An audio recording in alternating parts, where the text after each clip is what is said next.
Hello everyone, কেমন আছো সবাই? আমি আজকে master Chow instant Korean 2 spicy noodle try করেছি, তাই ভাবলাম তোমাদের সাথে শেয়ার করি। তাই তাড়াতাড়ি করে লিডটা খুলে ফেললাম, আর ওটার মধ্যে ছিল একটা নাটসের সিজনিং, ফর্ক, নুডল সস আর একটা মিক্সড হার্বস।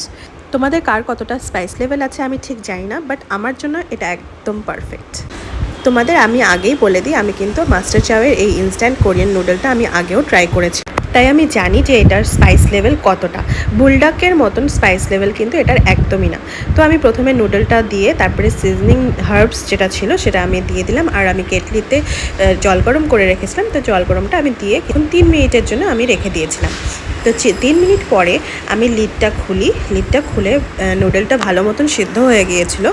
সিদ্ধ হওয়ার পর জলটা স্ট্রেন করে দিয়েছি। তারপরে আমি কোরিয়ান নুডলের যে সসটা ছিল 2 স্পাইসি সস, আমি ওটা পুরোটাই আমি দিয়ে দিয়েছিলাম, আর নাটসের যে সিজনিংটা ছিল আমি দিয়ে দিয়েছিলাম। তারপর আমি ফোর্কটা দিয়ে ভালো মতন স্টিয়ার আপ করে নিলাম। এই কাপ নুডলটা কিন্তু খুবই পোর্টেবল, আর এটা একদমই ম্যাগি কাপ নুডলসের মতন না টেস্টটা, আর এটা যেখানে ইচ্ছা তোমরা সেখানে নিয়ে যেতে পারো। এটার স্পাইস লেভেল কিন্তু বুলডাকের থেকে অনেকটাই কম। আমার কিন্তু এটার টেস্ট খুবই ভালো লেগেছে।